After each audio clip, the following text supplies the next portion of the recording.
Mr. Speaker, the President of the United States.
Thank you.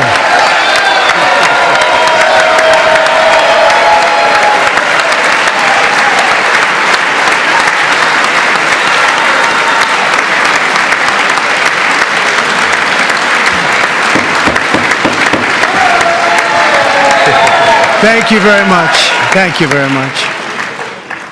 It's a great honor. Thank you very much. Speaker Johnson, Vice President Vance, the First Lady of the United States,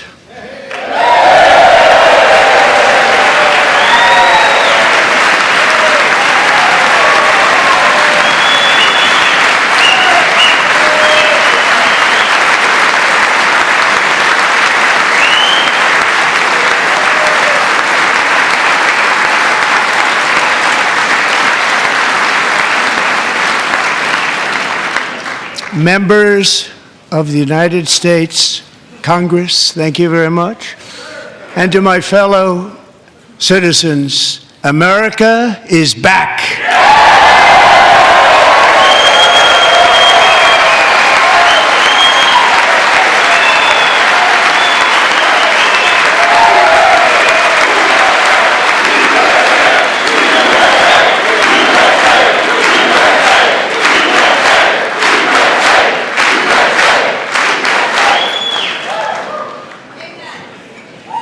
6 weeks ago, I stood beneath the dome of this Capitol and proclaimed the dawn of the golden age of America. From that moment on, it has been nothing but swift and unrelenting action to usher in the greatest and most successful era in the history of our country. We have accomplished more in 43 days than most administrations accomplished in 4 years or 8 years, and we are just getting started.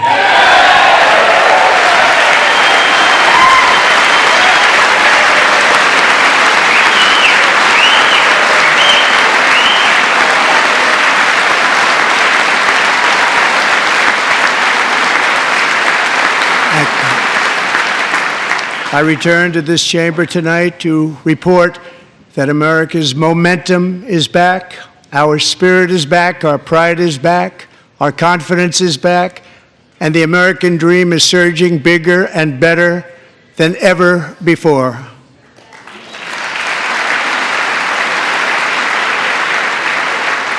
The American dream is unstoppable, and our country is on the verge of a comeback, the likes of which the world has never witnessed and perhaps will never witness again. There's never been anything like it. The presidential election of November 5th was a mandate like has not been seen in many decades. We won all 7 swing states, giving us an electoral college victory of 312 votes.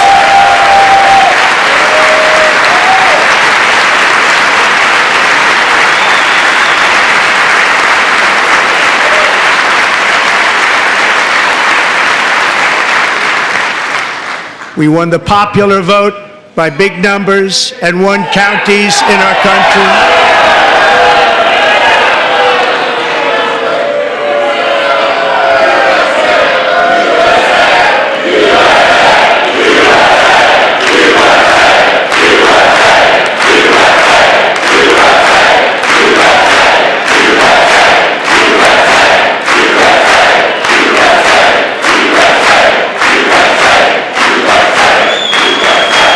And won counties in our country, 2,700 to 525, on a map that reads almost completely red for Republican.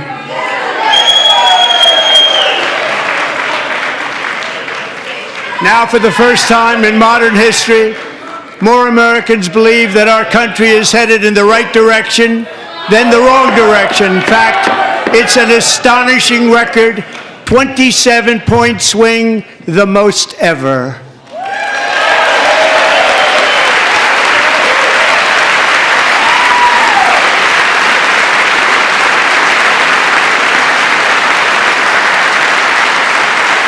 Likewise, Small business optimism saw its single largest one-month gain ever recorded, a 41-point jump.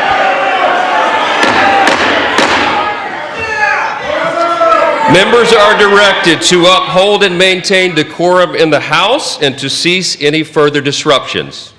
That's your warning.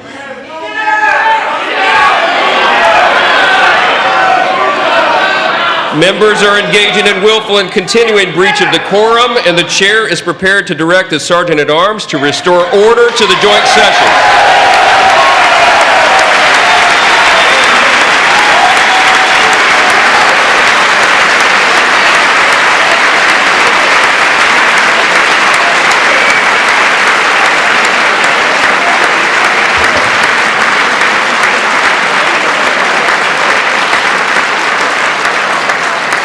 Mr. Green, take your seat. Take your seat, sir. Take your seat. Finding that members continue to engage in willful and concerted disruption of proper decorum, the chair now directs the Sergeant-at-Arms to restore order. Remove this gentleman from the chamber.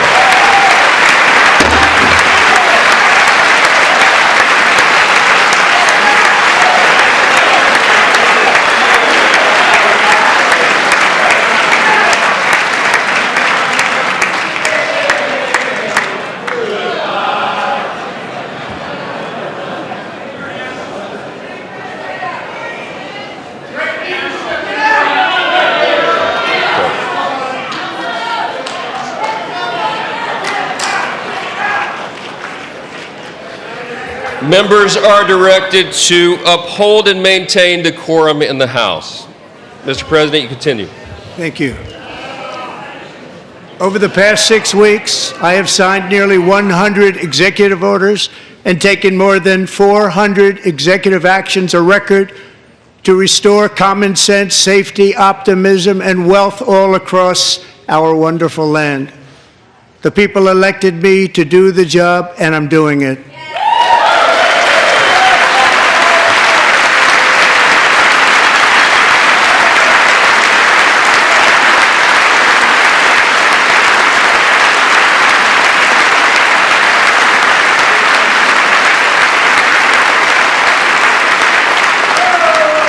In fact, it has been stated by many that the first month of our presidency, it's our presidency, is the most successful in the history of our nation.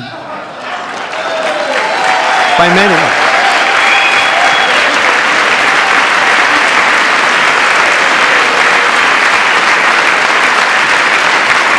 And what makes it even more impressive is that, do you know who number 2 is?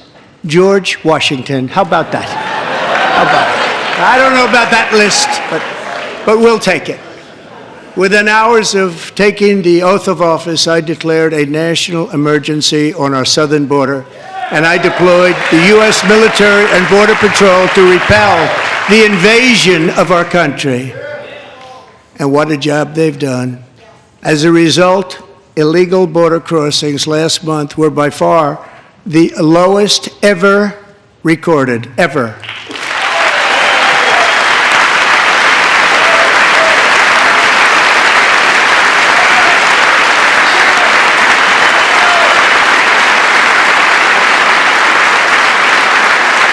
They heard my words and they chose not to come. Much easier that way. In comparison, under Joe Biden, the worst president in American history, there were hundreds of thousands of illegal crossings a month, and virtually all of them, including murderers, drug dealers, gang members, and people from mental institutions and insane asylums, were released into our country. Who would want to do that? This is my 5th such speech to Congress. And once again, I look at the Democrats in front of me, and I realize there is absolutely nothing I can say to make them happy or to make them stand or smile or applaud. Nothing I can do. I could find a cure to the most devastating disease, a disease that would wipe out entire nations, or announce the answers to the greatest economy in history or the stoppage of crime to the lowest levels ever recorded. And these people sitting right here will not clap, will not stand, and certainly will not cheer for these astronomical achievements. They won't do it, no matter what. Five times I've been up here. It's very sad, and it just shouldn't be this way.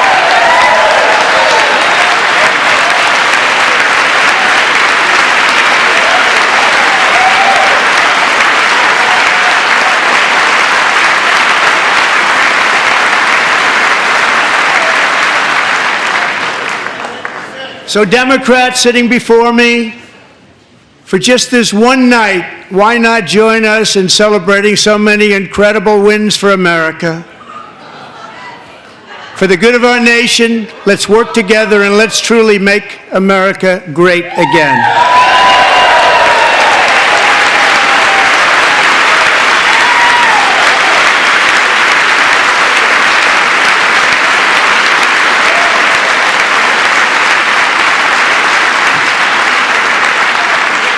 Every day my administration is fighting to deliver the change America needs to bring a future that America deserves, and we're doing it. This is a time for big dreams and bold action.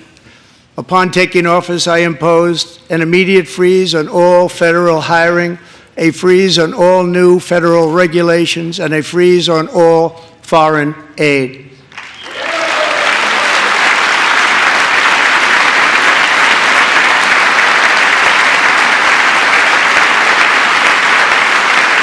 I terminated the ridiculous Green New Scam.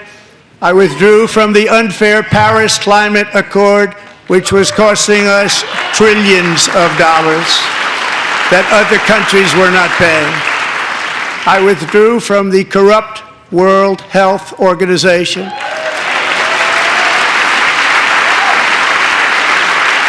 And I also withdrew from the anti-American UN Human Rights Council.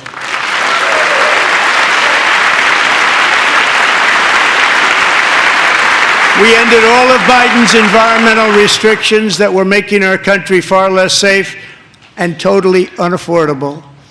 And importantly, we ended the last administration's insane electric vehicle mandate, saving our auto workers and companies from economic destruction.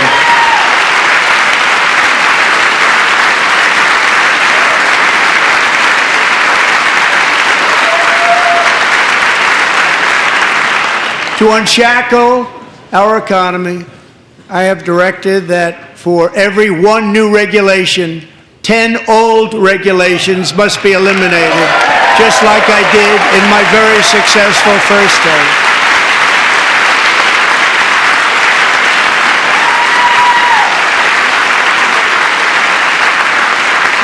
And in that first term, we set records on ending unnecessary rules and regulations like no other president had done before. We ordered all federal workers to return to the office. They will either show up for work in person or be removed from their job.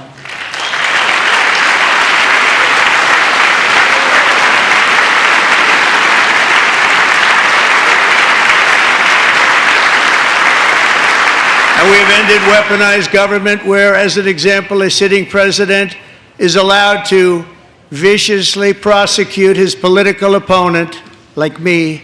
How did that work out? Not too good. Not too good.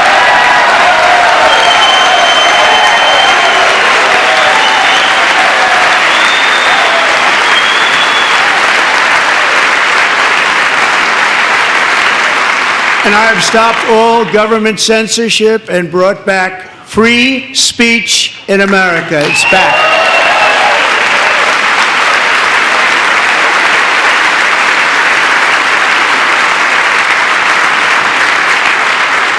And 2 days ago, I signed an order making English the official language of the United States of America.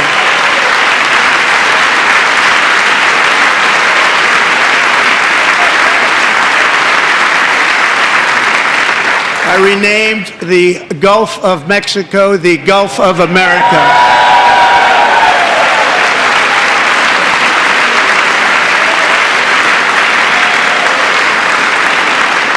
And likewise, I renamed, for a great president, William McKinley, Mount McKinley again. Beautiful Alaska. We love Alaska. We've ended the tyranny of so-called diversity, equity, and inclusion policies all across the entire federal government and indeed the private sector and our military. And our country will be woke no longer.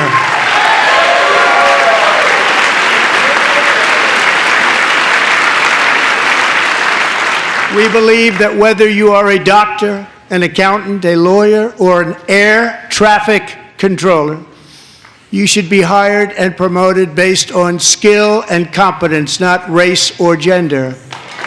Very important.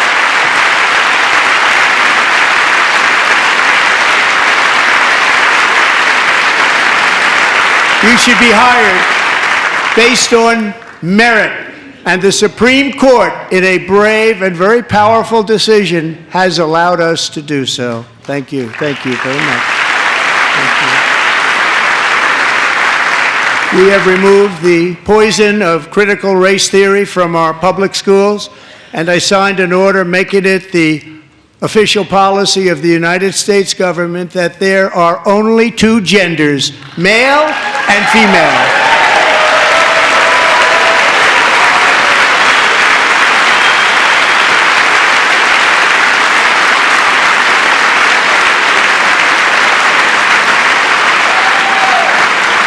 I also signed an executive order to ban men from playing in women's sports.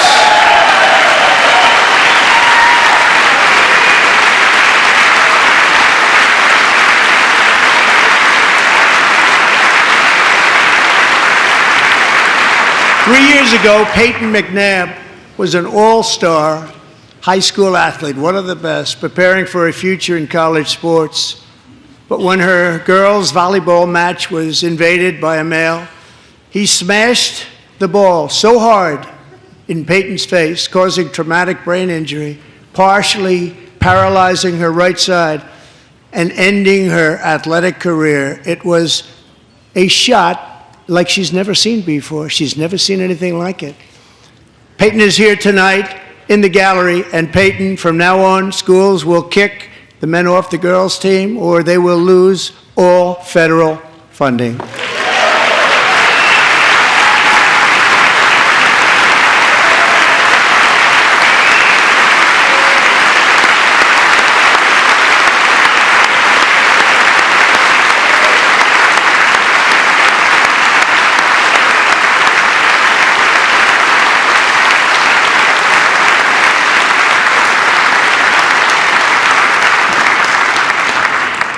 And if you really want to see numbers, just take a look at what happened in the women's boxing, weightlifting, track and field, swimming, or cycling, where a male recently finished a long-distance race 5 hours and 14 minutes ahead of a woman for a new record by 5 hours.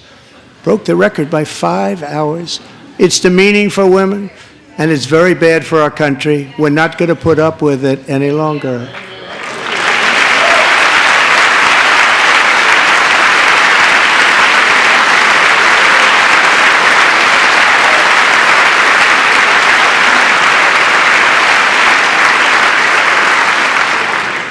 What I have just described is only a small fraction of the common sense revolution that is now, because of us, sweeping the entire world. Common sense has become a common theme, and we will never go back. Never. Never going to let that happen. Among my very highest priorities is to rescue our economy and get dramatic and immediate relief to working families. As you know, we inherited from the last administration an economic catastrophe and an inflation nightmare. Their policies drove up energy prices, pushed up grocery costs, and drove the necessities of life out of reach for millions and millions of Americans. They've never had anything like it.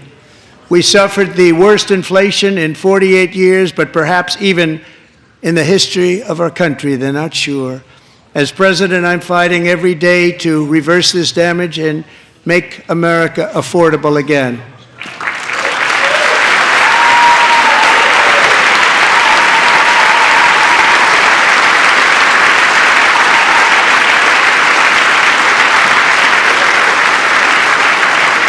Joe Biden especially let the price of eggs get out of control. The egg price is out of control, and we're working hard to get it back down. Secretary, do a good job on that. You inherited a total mess from the previous administration. Do a good job.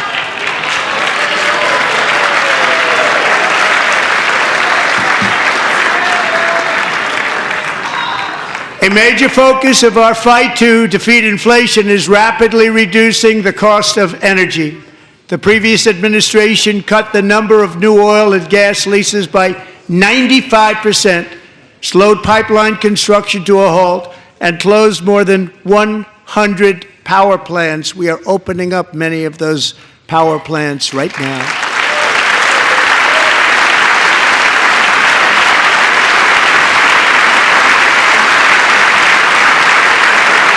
And frankly, we have never seen anything like it. That's why on my first day in office, I declared a national energy emergency. As you've heard me say many times, we have more liquid gold under our feet than any nation on earth, and by far. And now I fully authorize the most talented team ever assembled to go and get it. It's called Drill, Baby, Drill.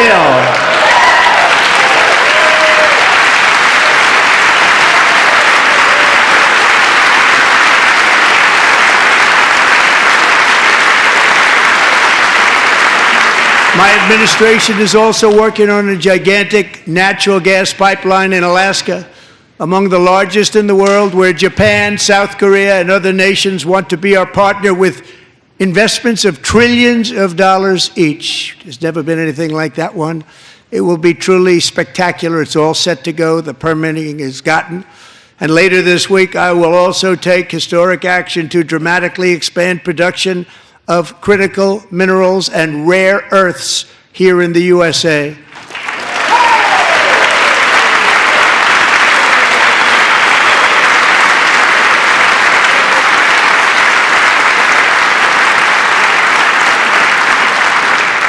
To further combat inflation, we will not only be reducing the cost of energy, but will be ending the flagrant waste of taxpayer dollars.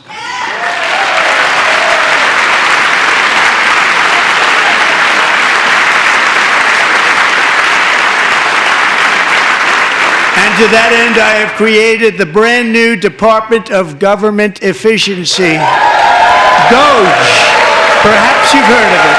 Perhaps.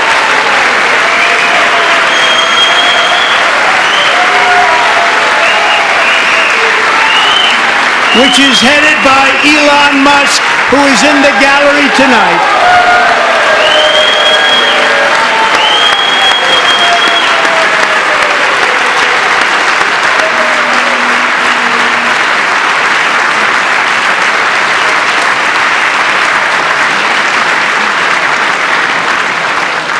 Thank you, Elon. He's working very hard. He didn't need this. He didn't need this. Thank you very much. We appreciate it. Everybody here, even this side, appreciates it, I believe. They just don't want to admit that. Just listen to some of the appalling waste we have already identified. $22 billion from HHS to provide free housing and cars for illegal aliens. $45 million for diversity, equity, and inclusion scholarships in Burma. $40 million to improve the social and economic inclusion of sedentary migrants. Nobody knows what that is. $8 million to promote LGBTQI+ in the African nation of Lesotho, which nobody has ever heard of. $60 million for indigenous peoples and Afro-Colombian empowerment in Central America. $60 million. $8 million for making mice transgender. This is real. $32 million for a left-wing propaganda operation in Moldova. $10 million for male circumcision in Mozambique. $20 million for the Arab Sesame Street in the Middle East. It's a program. $20 million for a program. $1.9 billion to recently created Decarbonization of Homes Committee, headed up, and we know she's involved. Just at the last moment, the money was passed over by a woman named Stacey Abrams. Have you ever heard of her? A $3.5 million consulting contract for lavish fish monitoring. $1.5 million for voter confidence in Liberia. $14 million for social cohesion in Mali. $59 million for illegal alien hotel rooms in New York City. He's a real estate developer. He's done very well. $250,000 to increase vegan local climate action innovation in Zambia. $42 million for social and behavior change in Uganda. $14 million for improving public procurement in Serbia. $47 million for improving learning outcomes in Asia. Asia's doing very well with learning. I don't know what we're doing. We should use it ourselves. And $101 million for DEI contracts at the Department of Education. The most ever paid, nothing even like it. Under the Trump administration, all of these scams, and they're far worse, but I didn't think it was appropriate to talk about them. They're so bad. Many more have been found out and exposed and swiftly terminated by a group of very intelligent, mostly young people, headed up by Elon, and we appreciate it. We found hundreds of billions of dollars of fraud.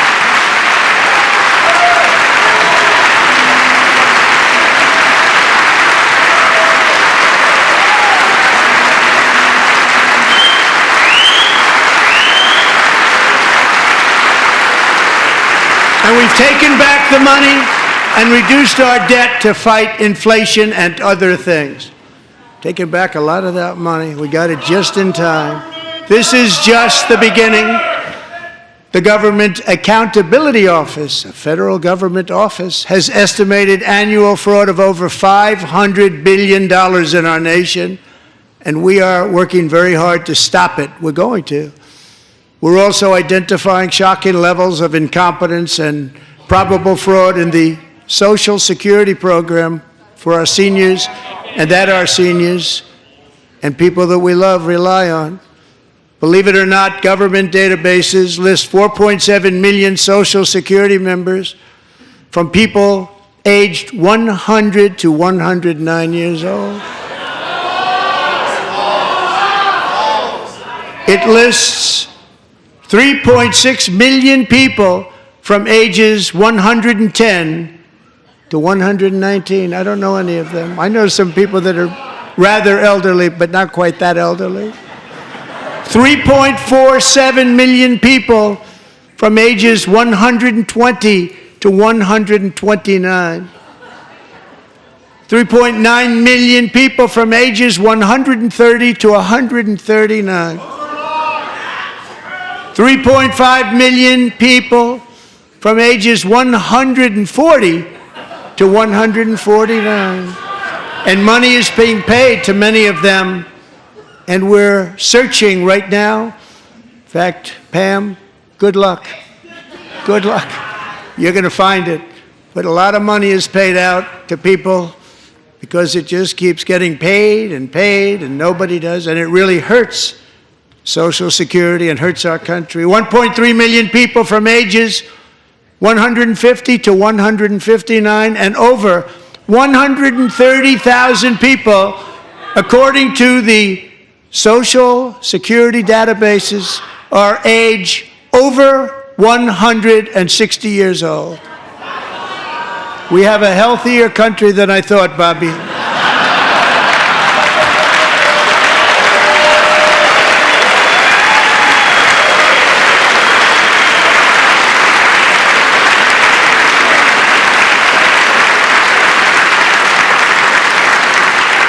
Including, to finish, 1,039 people between the ages of 220 and 229, one person between the age of 240 and 249, and one person is listed at 360 years of age. More than 100 years older than our country.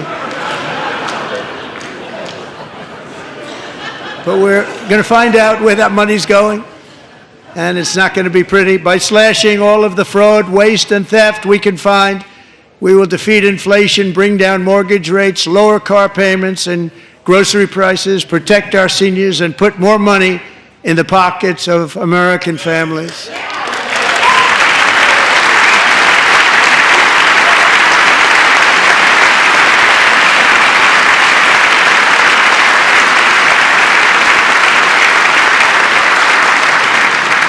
And today, interest rates took a beautiful drop, big, beautiful drop. It's about time. And in the near future, I want to do what has not been done in 24 years, balance the federal budget. We're going to balance it.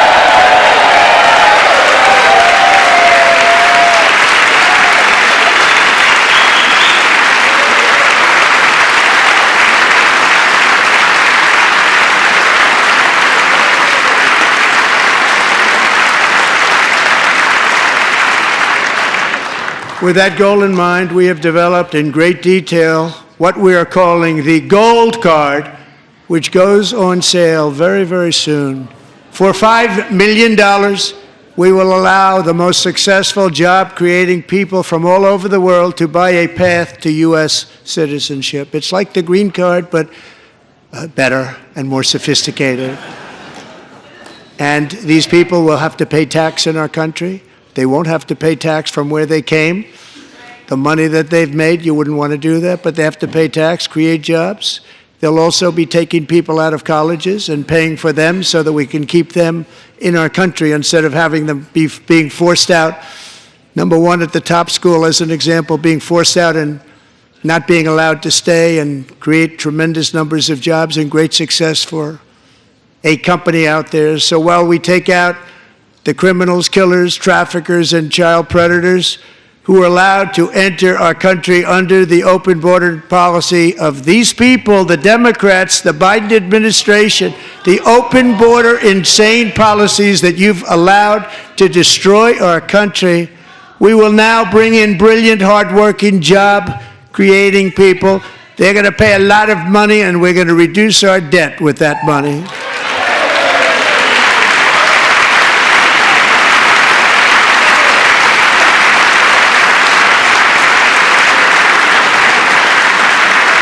Americans have given us a mandate for bold and profound change. For nearly 100 years, the federal bureaucracy has grown until it has crushed our freedoms, ballooned our deficits, and held back America's potential in every possible way. The nation founded by pioneers and risk-takers now drowns under millions and millions of pages of regulations and debt. Approvals that should take 10 days to get instead take 10 years, 15 years, and even 20 years before you're rejected. Meanwhile, we have hundreds of thousands of federal workers who have not been showing up to work. My administration will reclaim power from this unaccountable bureaucracy, and we will restore true democracy to America again.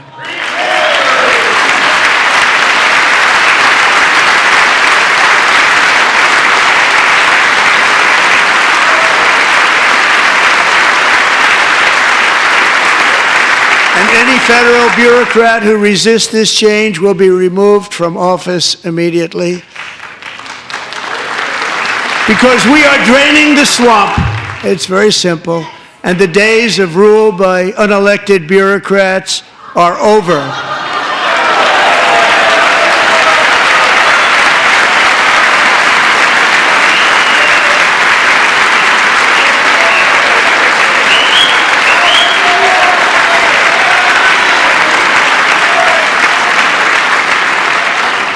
And the next phase of our plan to deliver the greatest economy in history is for this Congress to pass tax cuts for everybody. They're in there, they're waiting for you to vote. And I'm sure that the people on my right, I don't mean the Republican right, but my right here, I'm sure you're going to vote for those tax cuts, because otherwise I don't believe the people will ever vote you into office. So I'm doing you a big favor by telling you that. But I know this group is going to be voting for the tax.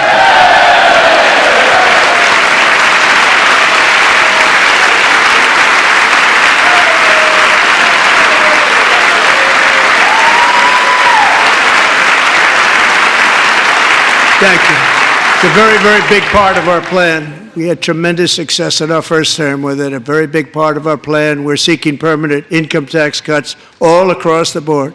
And to get urgently needed relief to Americans hit especially hard by inflation, I'm calling for no tax on tips, no tax on overtime, and no tax on Social Security benefits for our great seniors.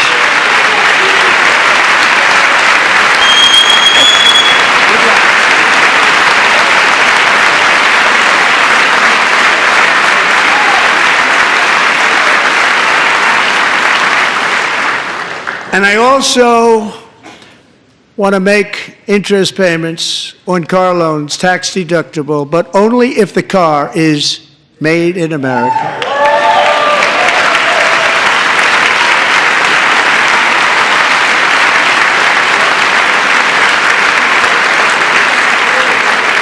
And by the way, we're going to have growth in the auto industry like nobody's ever seen. Plants are opening up all over the place. Deals are being made. Never seen. That's a combination of the election win and tariffs. It's a beautiful word, isn't it?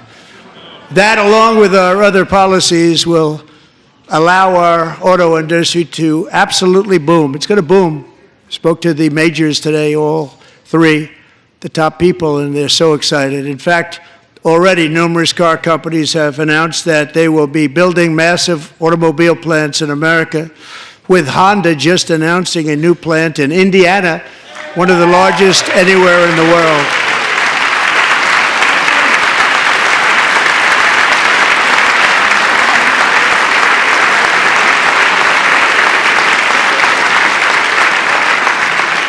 And this has taken place since our great victory on November 5th, a date which will hopefully go down as one of the most important in the history of our country.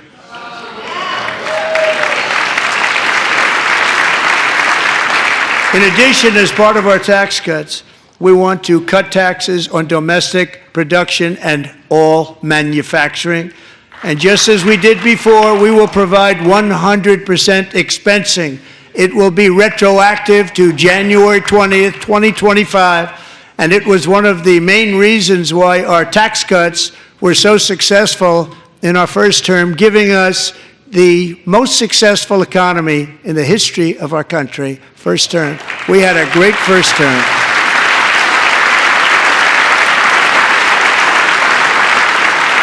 If you don't make your product in America, however, under the Trump administration, you will pay a tariff, and in some cases, a rather large one.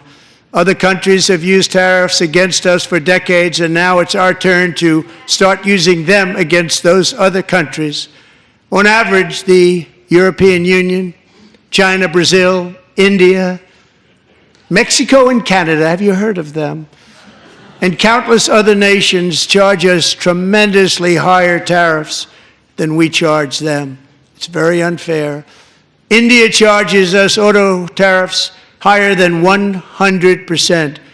China's average tariff on our products is twice what we charge them.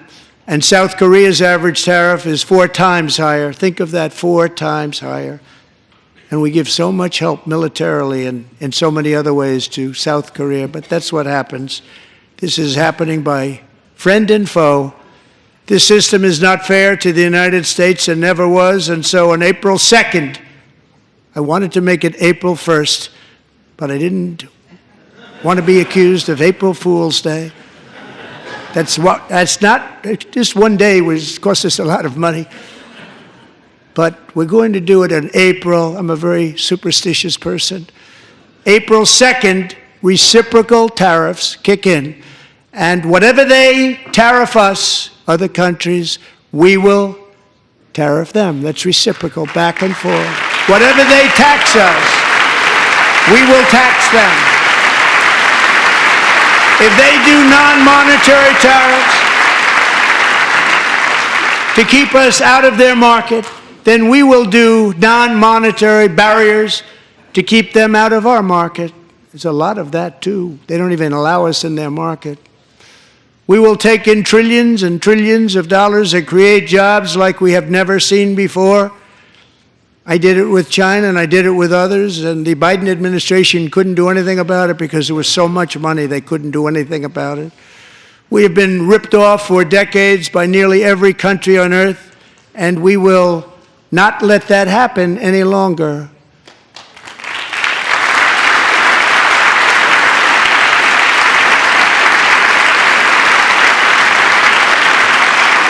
Much has been said over the last 3 months about Mexico and Canada, but we have very large deficits with both of them. But even more importantly, they've allowed fentanyl to come into our country at levels never seen before, killing hundreds of thousands of our citizens and many very young, beautiful people, destroying families.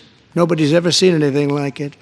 They are, in effect, receiving subsidies of hundreds of billions of dollars. We pay subsidies to Canada and to Mexico of hundreds of billions of dollars, and the United States will not be doing that any longer. We're not going to do it any longer.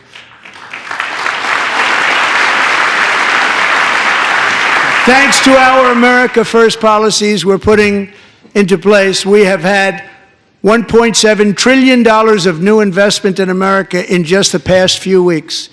The combination of the election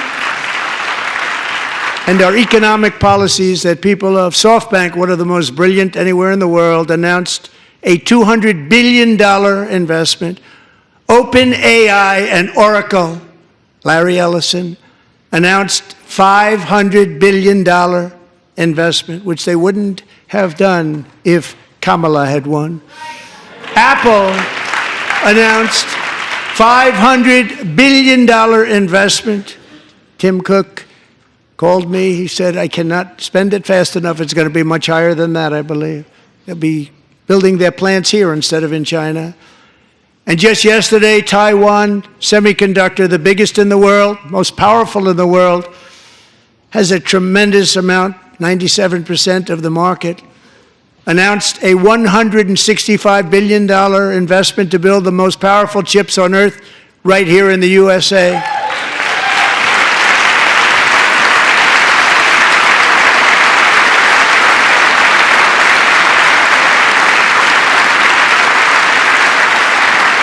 And we're not giving them any money. Your CHIPS Act is a horrible, horrible thing. We give hundreds of billions of dollars, and it doesn't mean a thing. They take our money and they don't spend it. All that meant to them, we're giving them no money. All that was important to them was they didn't want to pay the tariffs, so they came and they're building, and many other companies are coming. We don't have to give them money. We just want to protect our businesses and our people. And they will come because they won't have to pay tariffs if they build in America. So it's very amazing. You should get rid of the CHIP Act, and whatever's left over, Mr. Speaker, you should use it to reduce debt or any other reason you want to.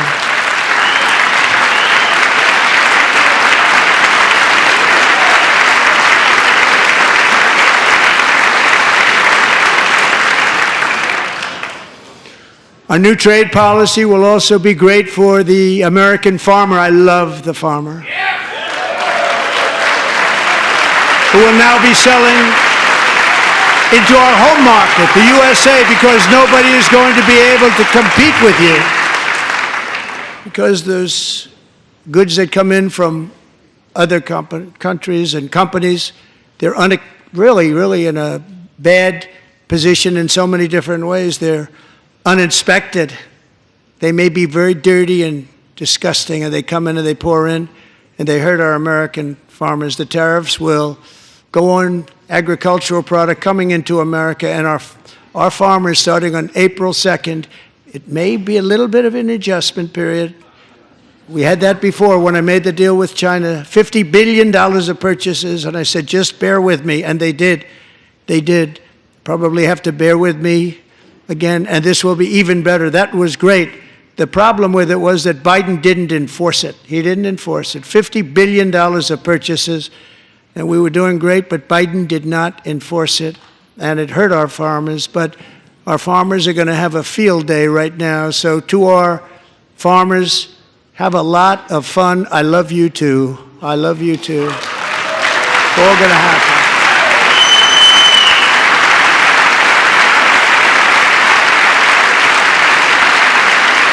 And I have also imposed a 25% tariff on foreign aluminum, copper, lumber, and steel, because if we don't have, as an example, steel and lots of other things, we don't have a military, and frankly, we just won't have a country very long. Here today is a proud American steelworker, fantastic person from Decatur, Alabama, Jeff Denard. Has been working at the same steel plant for 27 years in a job that has allowed him to serve as the captain of his local volunteer fire department, raised 7 children with his beautiful wife, Nicole, and over the years provide a loving home for more than 40 foster children. So great, Jeff.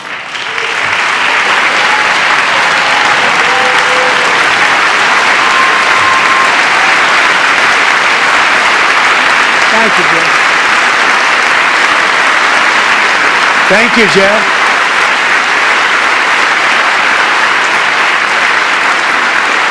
Stories like Jeff's remind us that tariffs are not just about protecting American jobs. They're about protecting the soul of our country. Tariffs are about making America rich again and making America great again, and it's happening, and it will happen rather quickly. There'll be a little disturbance, but we're okay with that. It won't be much. No, you're not. Oh. And look where Biden took us, very low, the lowest we've ever been. Jeff, I want to thank you very much, and I also want to recognize another person who has devoted herself to foster care community. She works so hard on it. A very loving person, our magnificent First Lady of the United States.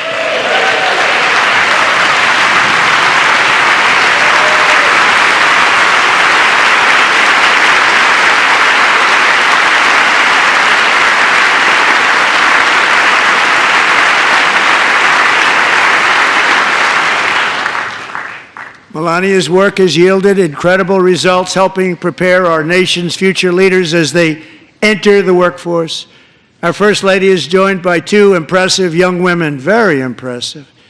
Haley Ferguson, who benefited from the First Lady's Fostering the Future initiative and is poised to complete her education and become a teacher. And Elliston Berry, who became a victim of an illicit deepfake image produced by a peer. With Elliston's help, the Senate just passed the Take It Down Act, and this is so important. Thank you very much, John. John Thune, thank you. Stand up, John. Thank you, John.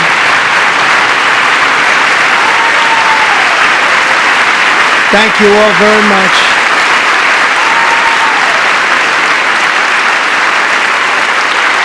Thank you. And thank you to John Thune and the Senate. Great job. To criminalize the publication of such images online is a terrible, terrible thing. And once it passes the House, I look forward to signing that bill into law.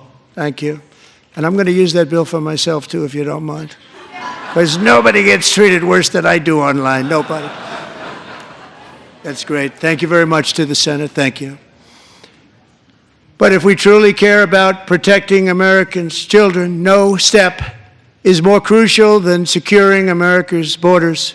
Over the past 4 years, 21 million people poured into the United States. Many of them were murderers, human traffickers, gang members, and other criminals from the streets of dangerous cities all throughout the world. Because of Joe Biden's insane and very dangerous open border policies, they are now strongly embedded in our country, but we are getting them out and getting them out fast.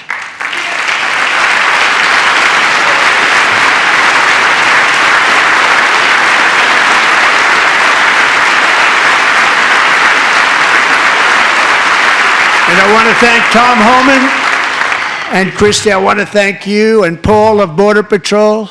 I want to thank you. What a job they've all done. Everybody, Border Patrol, ICE, law enforcement in general is incredible. We have to take care of our law enforcement. Have to.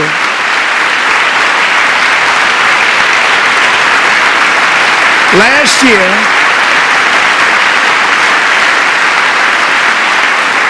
a brilliant 22-year-old nursing student named Laken Riley, the best in her class, admired by everybody, went out for a jog on the campus of the University of Georgia. That morning, Laken was viciously attacked, assaulted, beaten, brutalized, and horrifically murdered. Laken was stolen from us by a savage illegal alien gang member who was arrested while trespassing across Biden's open southern border and then set loose into the United States under the heartless policies of that failed administration. It was indeed a failed administration. He had then been arrested and released in a Democrat-run sanctuary city, a disaster, before ending the life of this beautiful young angel. With us this evening are Laken's beloved mother, Allison, and her sister, Lauren.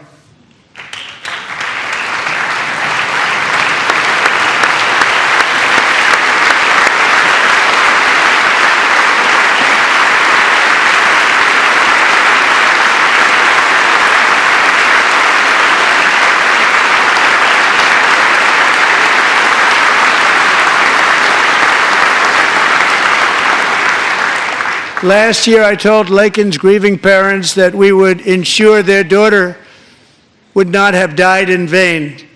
That's why the very first bill I signed into law as your 47th president mandates the detention of all dangerous criminal aliens who threaten public safety. It's a very strong, powerful act.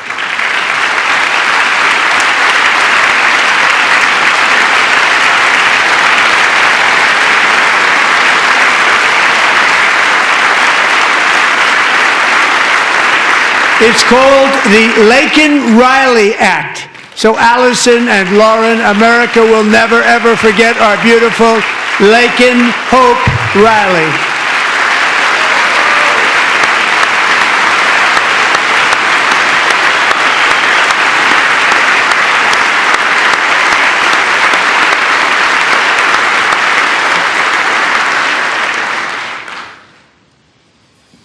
Thank you very much. Since taking office, my administration has launched the most sweeping border and immigration crackdown in American history, and we quickly achieved the lowest numbers of illegal border crossers ever recorded. Thank you.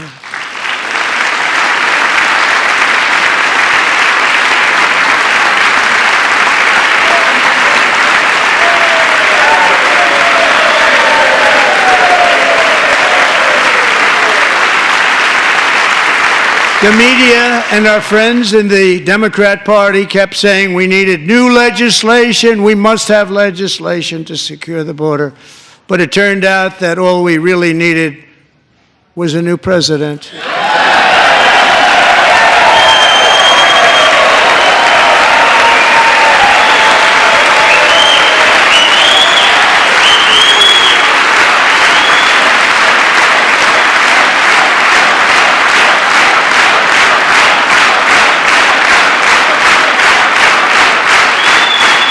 Thank you. Joe Biden didn't just open our borders, he flew illegal aliens over them to overwhelm our schools, hospitals, and communities throughout the country. Entire towns like Aurora, Colorado, and Springfield, Ohio, buckled under the weight of the migrant occupation and corruption like nobody's ever seen before. Beautiful towns destroyed. Now, just as I promised in my inaugural address, we are achieving the great liberation of America.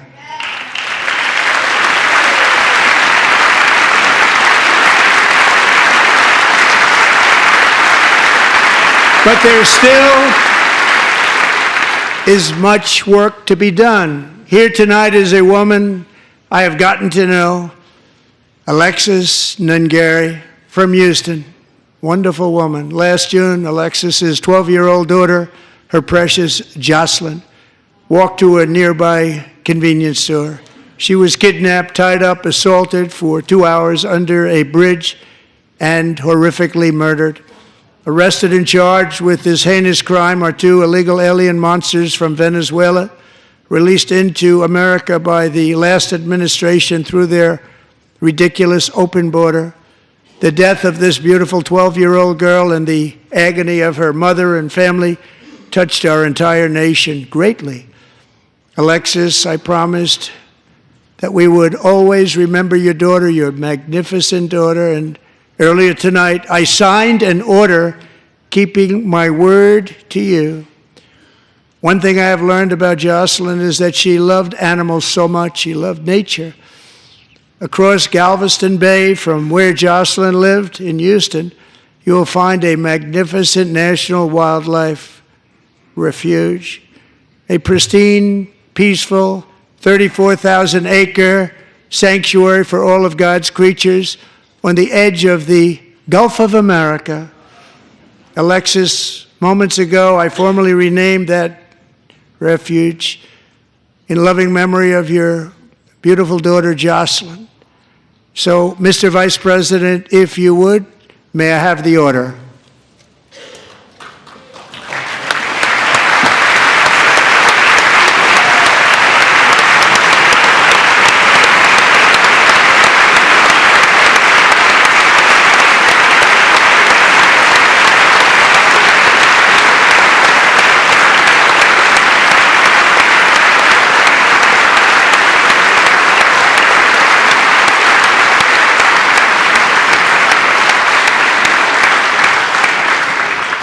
Thank you very much.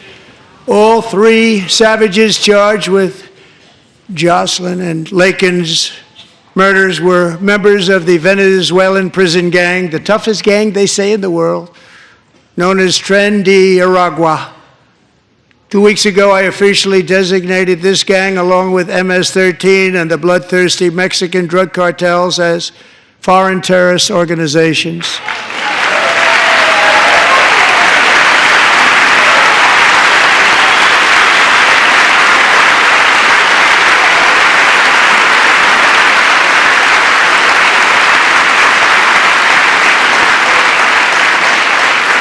They are now officially in the same category as ISIS, and that's not good for them. Countless thousands of these terrorists were welcomed into the U.S. by the Biden administration. But now every last one will be rounded up and forcibly removed from our country, or, if they're too dangerous, put in jails, standing trial in this country, because we don't want them to come back ever. With us this evening is a warrior on the front lines of that battle, Border Patrol Agent Roberto Ortiz. Great guy.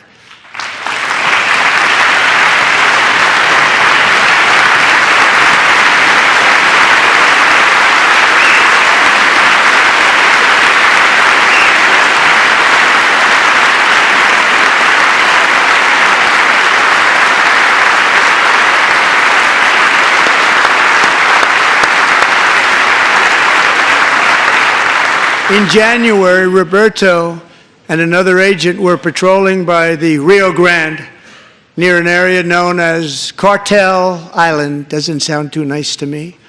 When heavily armed gunmen started shooting at them. Roberto saw that his partner was totally exposed, at great danger, and he leapt into action, returning fire and providing crucial seconds for his fellow agent to seek safety, just barely.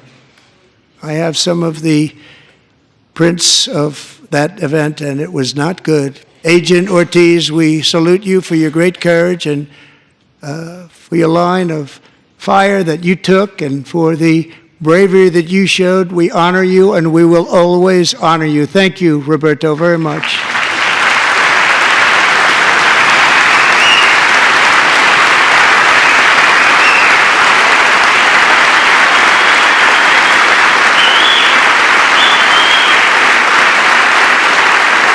Thank you, Roberto. And I actually got to know him on my many calls to the border. He's a great gentleman.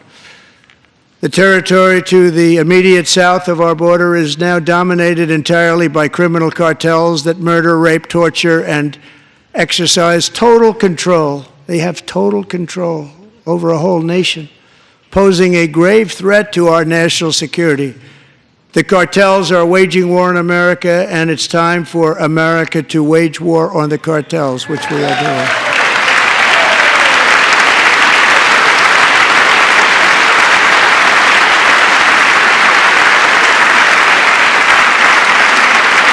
Five nights ago, Mexican authorities, because of our tariff policies being imposed on them, think of this, handed over to us 29 of the biggest cartel leaders in their country. That has never happened before. They want to make us happy.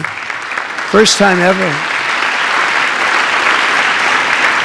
But we need Mexico and Canada to do much more than they've done, and they have to stop the fentanyl and drugs pouring into the USA. They're going to stop it. I have sent Congress a detailed funding request laying out exactly how we will eliminate these threats to protect our homeland and complete the largest deportation operation in American history, larger even than current record holder, President Dwight D. Eisenhower, a moderate man, but someone who believed very strongly in borders. Americans expect Congress to send me this funding without delay so I can sign it into law. So, Mr. Speaker, John Thune, both of you, I hope you're going to be able to do that, Mr. Speaker. Thank you. Mr. Leader, thank you. Thank you very much. And let's get it to me. I'll sign it so fast, you won't even believe it.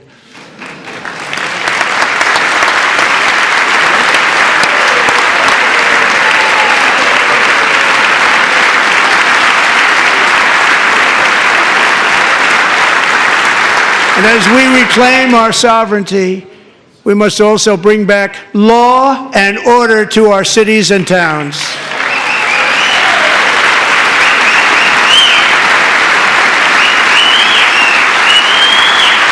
In recent years, our justice system has been turned upside down by radical left lunatics. Many jurisdictions virtually ceased enforcing the law against dangerous repeat offenders while weaponizing law enforcement against political opponents like me.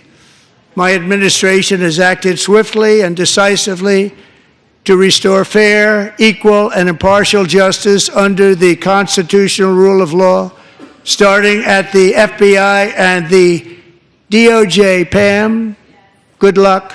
Cash, wherever you may be, good luck. Good luck. Pam Bondi. Good luck. So important. Going to do a great job. Cash, thank you. Thank you, Cash.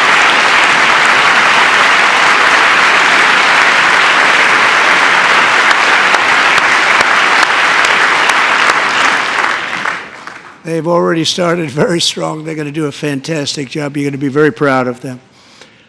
We're also once again giving our police officers the support, protection, and respect they so dearly deserve. They have to get it. They have such a hard, dangerous job, but we're going to make it less dangerous.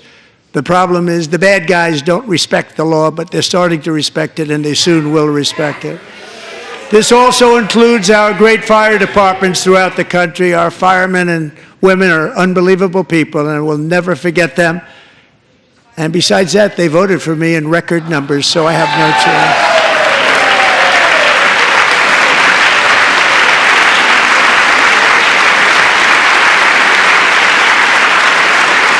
One year ago this month, 31-year-old New York police officer Jonathan Diller, unbelievably wonderful person and a great officer, was gunned down at a traffic stop on Long Island. I went to his funeral. The vicious criminal charged with his murder had 21 prior arrests, and they were rough arrests, too. He was a real bad one. The thug in the seat next to him had 14 prior arrests and went by the name of Killer. He was Killer. He killed other people, they say, a lot of them. I attended Officer Diller's service, and when I met his wife and one-year-old son, Ryan, it was very inspirational, actually. His widow's name is Stephanie, and she is here tonight. Stephanie, thank you very much, Stephanie. Thank you very much.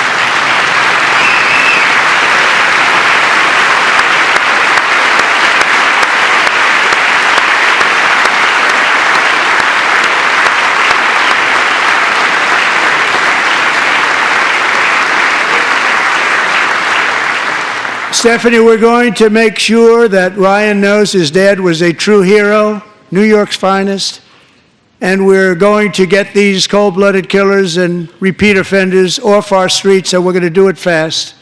Got to stop it. They get out with 28 arrests. They push people into subway trains. They hit people over the head, back of the head with baseball bats. We got to get them out of here. I've already signed an executive order requiring a mandatory death penalty for anyone who murders a police officer, and tonight I'm asking Congress to pass that policy into permanent law.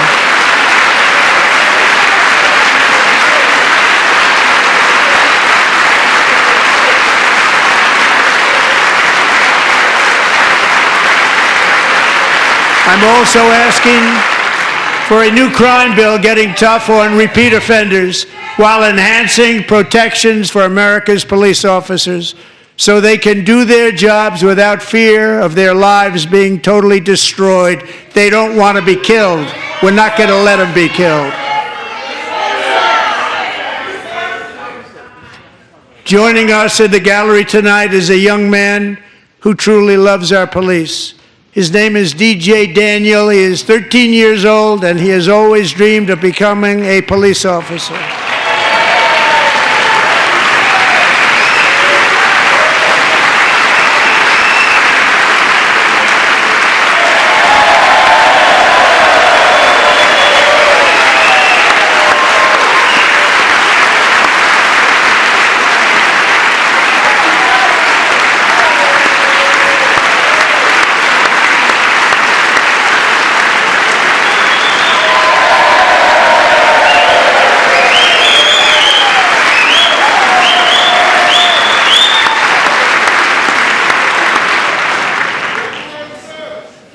But in 2018, DJ was diagnosed with brain cancer. The doctors gave him 5 months at most to live. That was more than 6 years ago.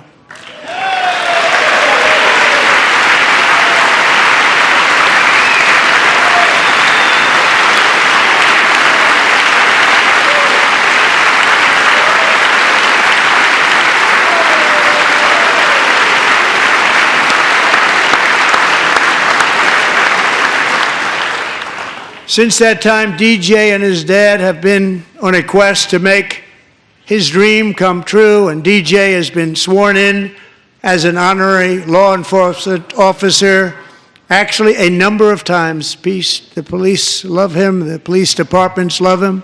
And tonight, DJ, we're going to do you the biggest honor of them all. I am asking our new Secret Service Director, Sean Curran, to officially make you an agent of the United States Secret Service.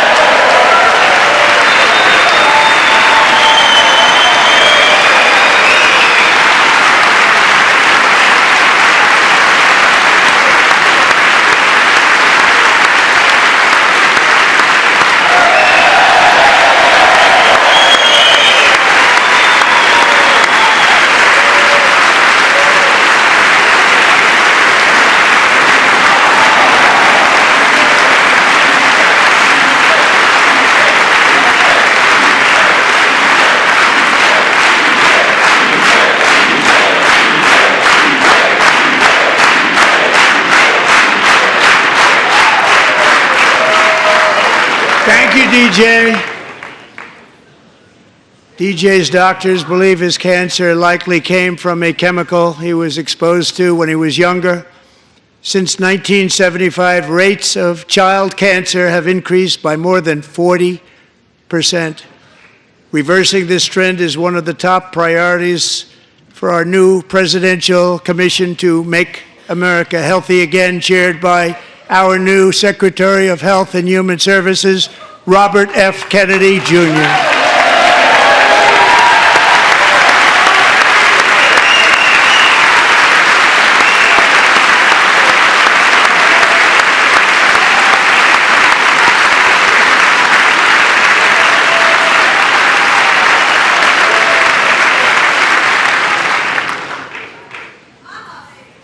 With the name Kennedy, you would have thought everybody over here would have been cheering. How quickly they forget.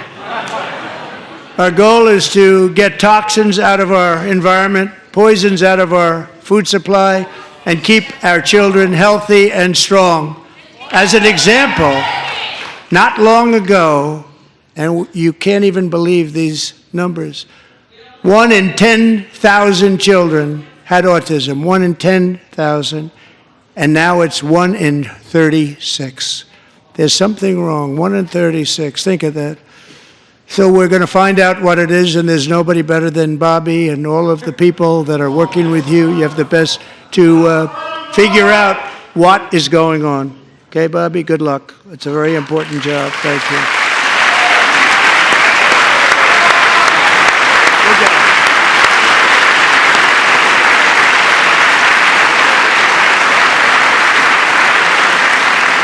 Thank you. My administration is also working to protect our children from toxic ideologies in our schools.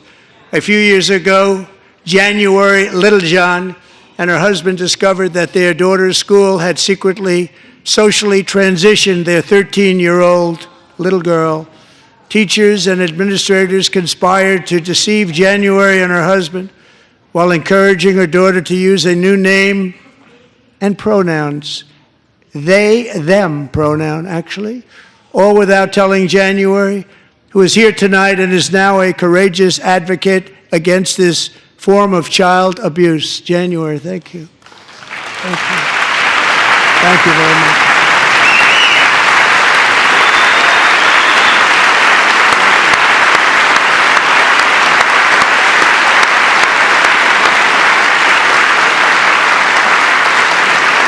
Thank you. Stories like this are why, shortly after taking office, I signed an executive order banning public schools from indoctrinating our children with transgender ideology.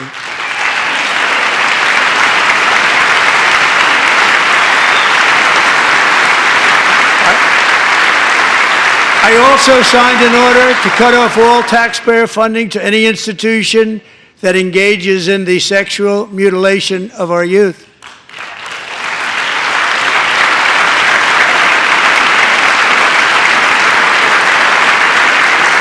And now I want Congress to pass a bill permanently banning and criminalizing sex changes on children and forever ending the lie that any child is trapped in the wrong body. This is a big lie.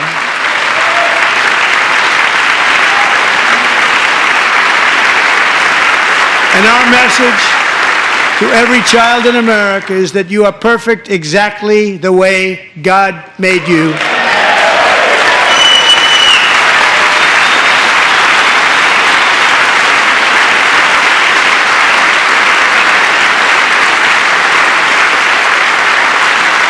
Because we're getting wokeness out of our schools and out of our military, and it's already out, and it's out of our society. We don't want it.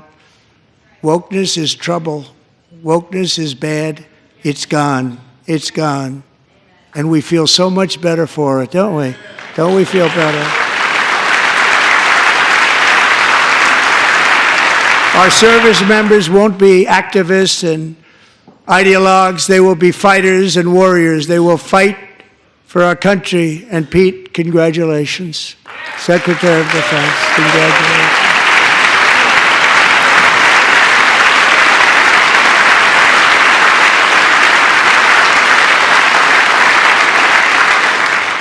And he's not big into the woke movement, I can tell you.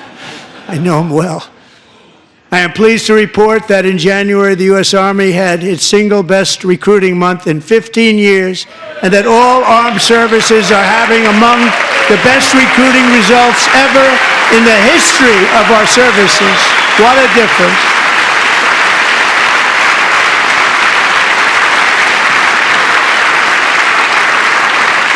And you know, it was just a few months ago where the results were exactly the opposite. We couldn't recruit anywhere. We couldn't recruit.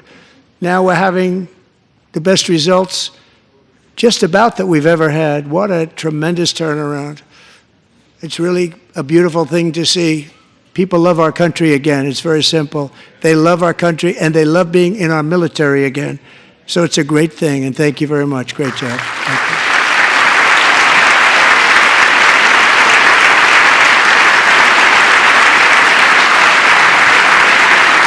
We're joined tonight by a young man, Jason Hartley, who knows the weight of that call of duty. Jason's father, grandfather, and great-grandfather all wore the uniform.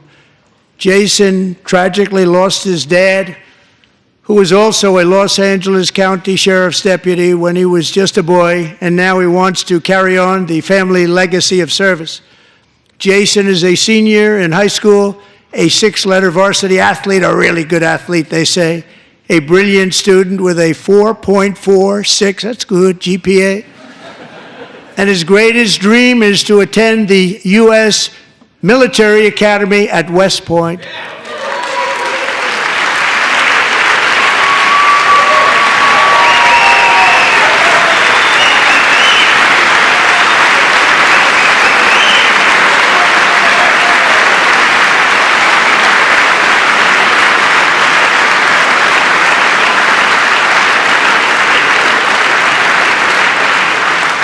And Jason, that's a very big deal getting in. That's a hard one to get into. But I'm pleased to inform you that your application has been accepted. You will soon be joining the Corps of Cadets.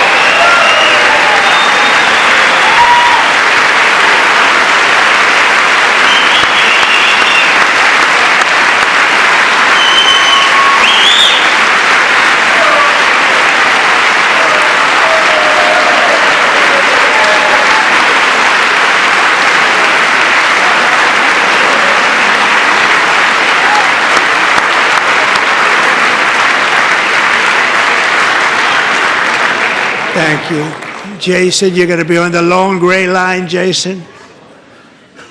As Commander-in-Chief, my focus is on building the most powerful military of the future.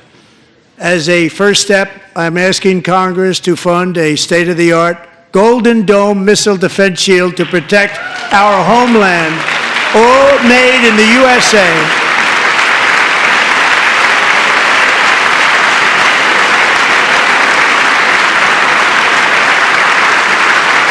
And Ronald Reagan wanted to do it long ago, but the technology just wasn't there, not even close. But now we have the technology. It's incredible, actually. And other places, they have it. Israel has it. Other places have it. And the United States should have it too, right, Tim, right? They should have it too. So I want to thank you. But it's a very, very important. This is a very dangerous world. We should have it. We want to be protected, and we're going to protect our citizens like never before. To boost our defense industrial base, we are also going to resurrect the American shipbuilding industry, including commercial shipbuilding and military shipbuilding.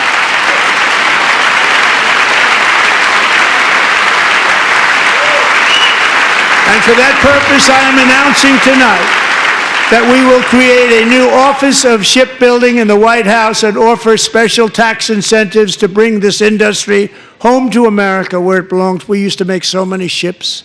We don't make them anymore very much, but we're going to make them very fast, very soon. It will have a huge impact. To further enhance our national security, my administration will be reclaiming the Panama Canal, and we've already started doing it.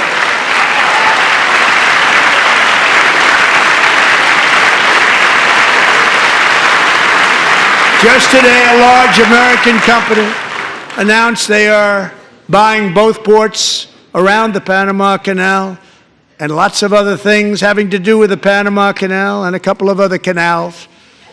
The Panama Canal was built by Americans for Americans, not for others, but others could use it. But it was built at tremendous cost of American blood and treasure. 38,000 workers died building the Panama Canal. They died of malaria. They died of snake bites and mosquitoes. Not a nice place to work. They paid them very highly to go there, knowing there was a 25% chance that they would die. The most expensive project also that was ever built in our country's history, if you bring it up to modern day costs. It was given away by the Carter administration for $1, but that agreement has been violated very severely. We didn't give it to China. We gave it to Panama, and we're taking it back.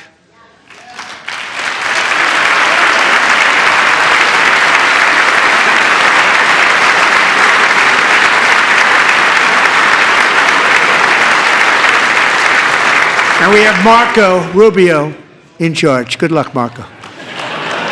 Now, we know who to blame if anything goes wrong. Marco's been amazing, and he's going to do a great job. Think of it, he got 100 votes. You know, he was approved with actually 99, but the 100th was this gentleman, and I feel very certain. So let's assume he got 100 votes.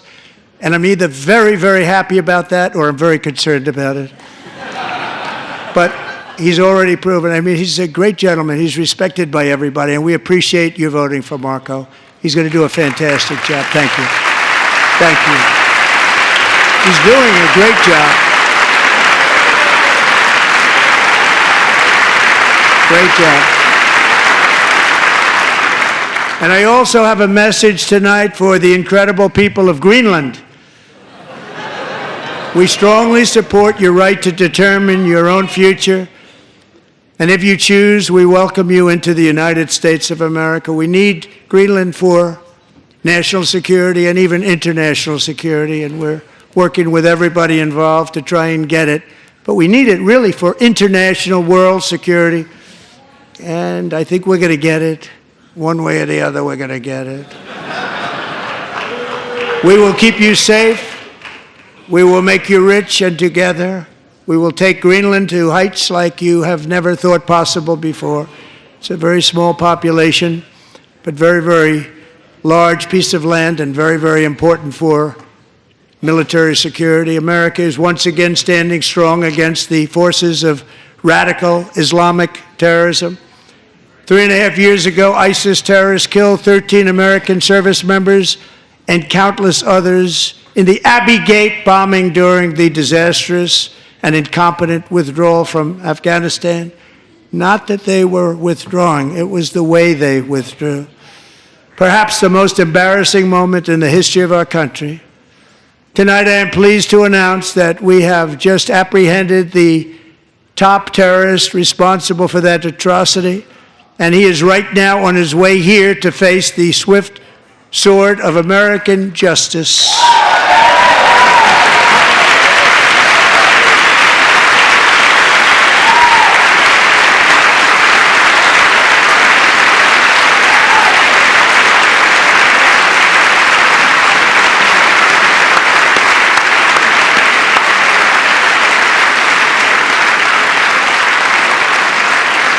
And I want to thank especially the government of Pakistan for helping arrest this monster. This was a very momentous day for those 13 families who I actually got to know very well, most of them, whose children were murdered, and the many people that were so badly, over 42 people, so badly injured on that fateful day in Afghanistan. What a horrible day. Such incompetence was shown. That when Putin saw what happened, I guess he said, wow, maybe this is my chance. That's how bad it was. Should have never happened. Grossly incompetent people. I spoke to many of the parents and loved ones, and they're all in our hearts tonight. Just spoke to them on the phone. We had a big call every one of them called, and everybody was on the line, and they did nothing but cry with happiness. They were very happy, as happy as you can be under those circumstances. Their child, brother, sister, son, daughter was killed for no reason whatsoever. In the Middle East, we're bringing back our hostages from Gaza. In my first term, we achieved one of the most groundbreaking peace agreements in generations, the Abraham Accords.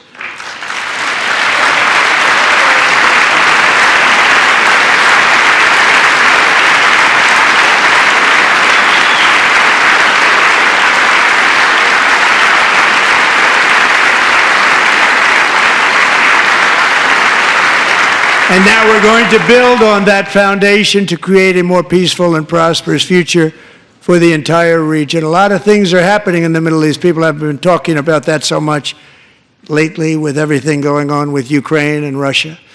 But a lot of things are happening in the Middle East. It's a rough neighborhood, actually. I'm also working tirelessly to end the savage conflict in Ukraine. Millions of Ukrainians and Russians have been needlessly killed or wounded in this horrific and brutal conflict with no end in sight.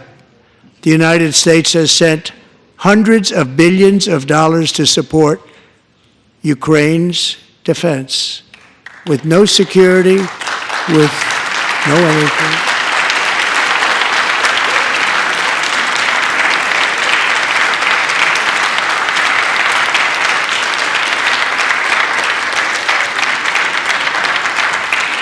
Do you want to keep it going for another 5 years? Yeah, you would say Pocahontas says yes.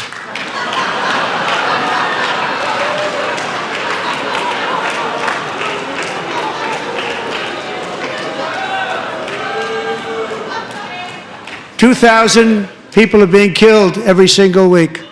More than that. They're Russian young people. They're Ukrainian young people. They're not Americans. But I want it to stop. Meanwhile, Europe has sadly spent more money buying Russian oil and gas than they have spent on defending Ukraine, by far. Think of that. They've spent more buying Russian oil and gas than they have defending. And we've spent perhaps $350 billion, like taking candy from a baby. That's what happened. And they've spent $100 billion. What a difference that is. And we have an ocean separating us, and they don't. But we're getting along very well with them, and lots of good things are happening. Biden has authorized more money in this fight than Europe has spent by billions and billions of dollars. It's hard to believe that they wouldn't have stopped it and said, at some point, come on, let's equalize. You got to be equal to us. But that didn't happen. Earlier today, I received an important letter from President Zelensky of Ukraine.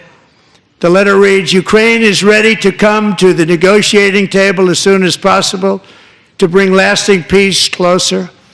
Nobody wants peace more than the Ukrainians, he said. My team and I stand ready to work under President Trump's strong leadership to get a peace that lasts.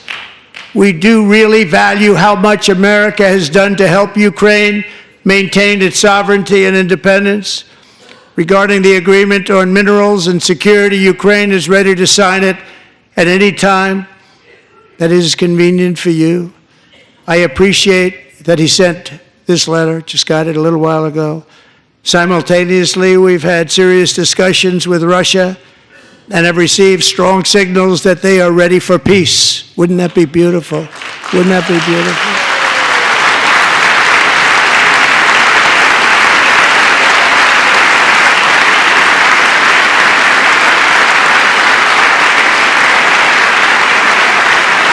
Wouldn't that be beautiful?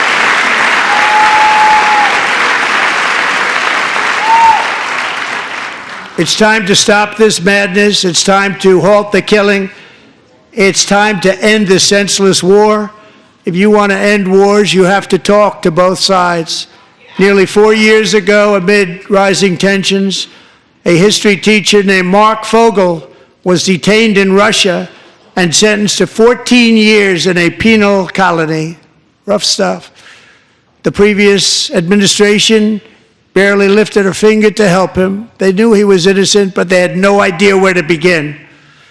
But last summer, I promised his 95-year-old mother, Malphine, that we would bring her boy safely back home. After 22 days in office, I did just that, and they are here tonight.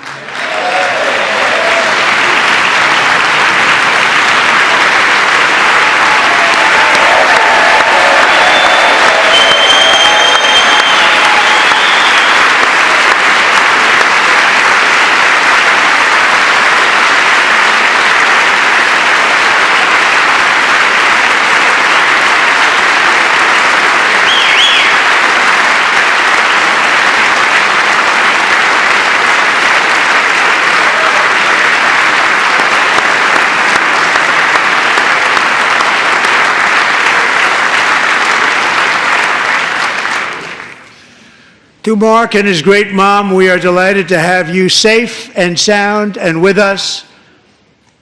As fate would have it, Mark Fogel was born in a small rural town in Butler, Pennsylvania. Have you heard of it?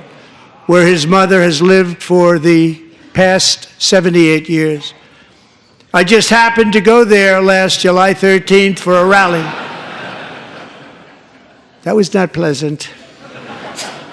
And that is where I met his beautiful mom right before I walked onto that stage. And I told her I would not forget what she said about her son. And I never did I? Never forgot. Less than 10 minutes later, at that same rally, gunfire rang out, and a sick and deranged assassin unloaded 8 bullets from his sniper's perch into a crowd of many thousands of people.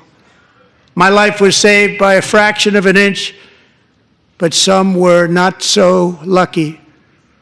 Corey Comparator was a firefighter, a veteran, a Christian, a husband, a devoted father, and above all, a protector. When the sound of gunshots pierced the air, it was a horrible sound. Corey knew instantly what it was and what to do. He threw himself on top of his wife and daughters and shielded them from the bullets with his own body. Corey was hit really hard. You know the story from there. He sacrificed his life to save theirs. 2 others, very fine people, were also seriously hit. But thankfully, with the help of 2 great country doctors, we thought they were gone and they were saved. So those doctors had great talent. We're joined by Corey's wife, Helen, who was his high school sweetheart, and their 2 beloved daughters, Allison and Kaylee. Thank you.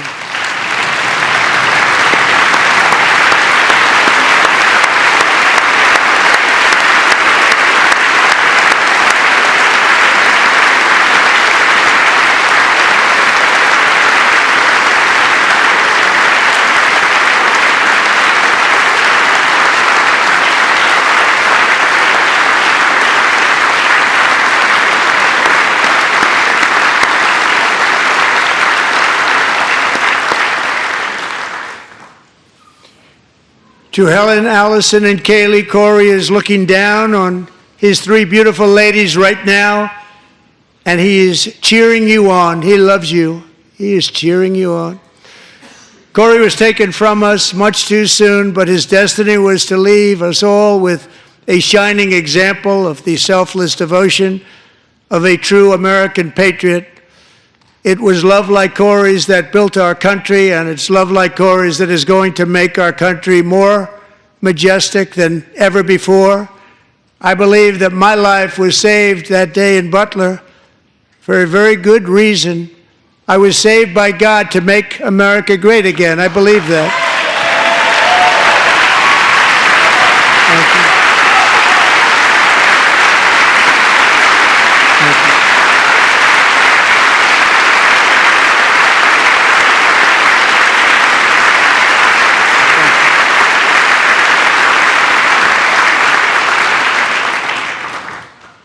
Thank you very much. From the patriots of Lexington and Concord to the heroes of Gettysburg and Normandy, from the warriors who crossed the Delaware to the trailblazers who climbed the Rockies, and from the legends who soared at Kitty Hawk to the astronauts who touched the moon, Americans have always been the people who defied all odds, transcended all dangers, made the most extraordinary sacrifices, and did whatever it took to defend our children, our country, and our freedom.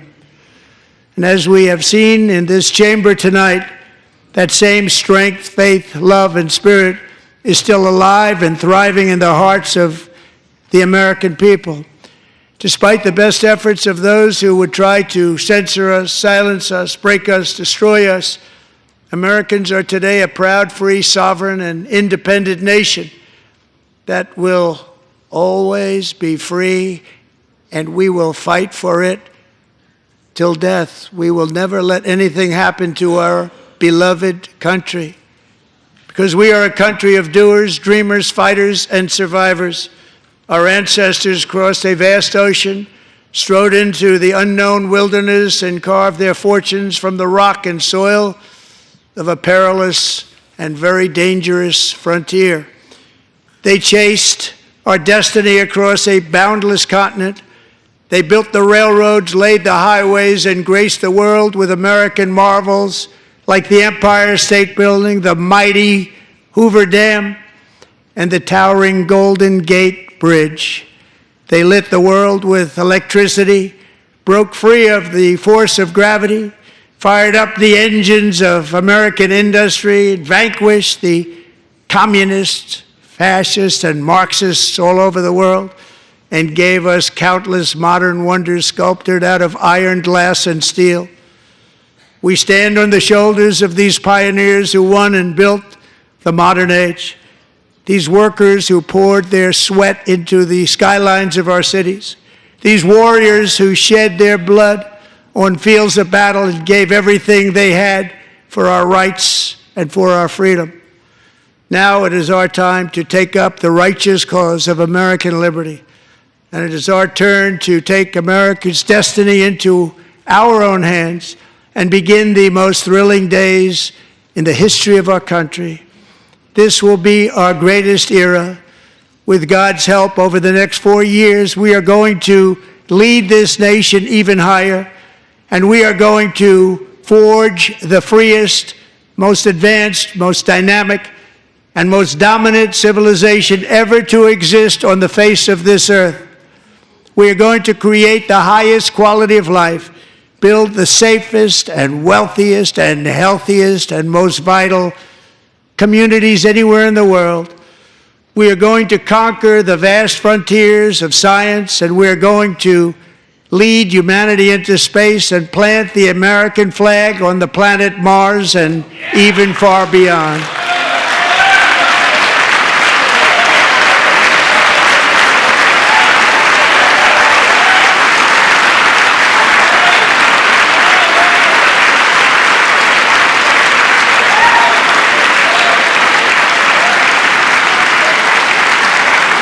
And through it all, we are going to rediscover the unstoppable power of the American spirit. And we are going to renew unlimited promise of the American dream. Every single day, we will stand up and we will fight, fight, fight for the country our citizens believe in and for the country our people deserve.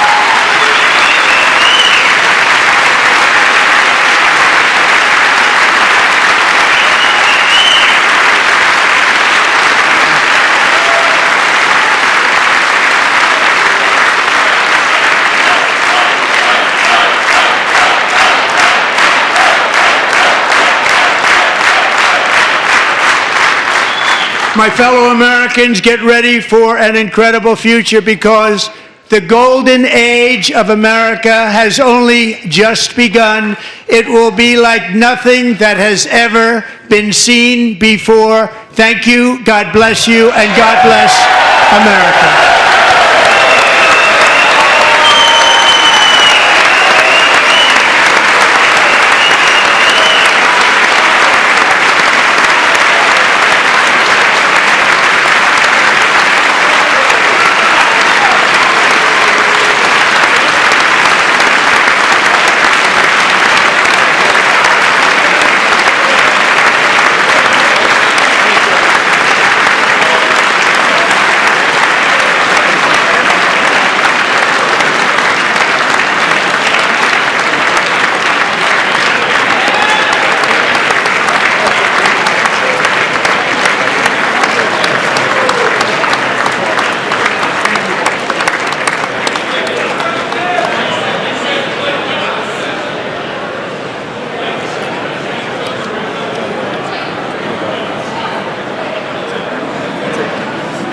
Thank you very much. Great job. Thank you. Great honor.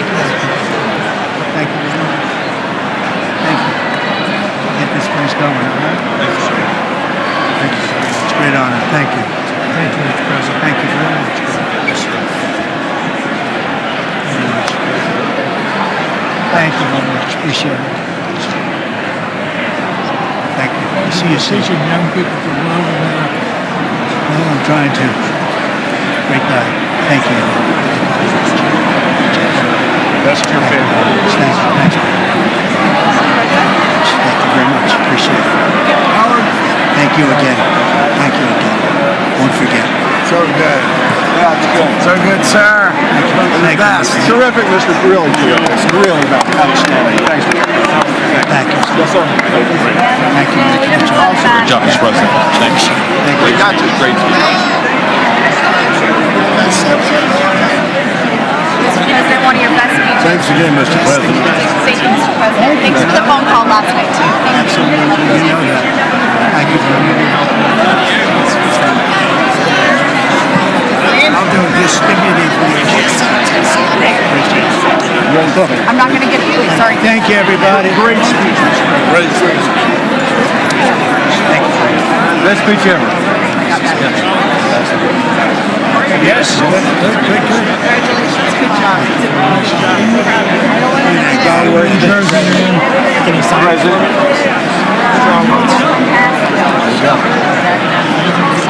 President Roger Williams, thanks for the call. I love Roger Williams. Thank you. You don't have to introduce yourself. Thank you, sir. Mr. President. I know you better than you do, Roger. Thank you so much. My great baseball player. America Good is- job. Great job you're doing. America is back. Thank you so much, Welcome you Mr. back to President. Pennsylvania anytime, sir. they stood for. Thank you all. You got him. Oh, man. Well done. They stood for another country, not our country. That was phenomenal, sir. It's hard to believe, isn't it? That was fantastic, sir. That was Thank you very much. Thank you. quick selfie. Mr. President. Good job, Mr. President. Great job. Thank you so much. Great speech, sir. Great speech. Yes, sir. President back to Pennsylvania. Oh, they're just pick up. I was saying no. Absolutely. Good job, Mr. West Virginia loves you. Oh, good. How you doing? All right? Did you get a chance to shake his hand earlier? Do you want me to get a picture of you shaking his hand or anything? You're good. Thank you very much. Let's do biofilm. Thank you, darling. Great, sir. Thank you. I love you. Best speech on the floor ever. Yeah, it was so good. Thank you. So good. Hey, you rocked it, Mr. President. We're with you, 100%. Crushed. Thank you. Really good. Congratulations. President. Best speech ever. Thank you. It was. Fantastic. The best. Mr. President, that was a great speech. That was awesome. God bless you. It was wonderful. Thank you. Great job. Let's go. Get down to that. You get down. Good luck. Yes, sir. Thank you. It's so great. Thank you, everybody. Good job. Thank you for mentioning God needs to help us. Thank you, Mr. President. True. Mr. President. Thank you. Thank you. Great speech. Great speech. Thanks for taking my call. Good luck. Yeah.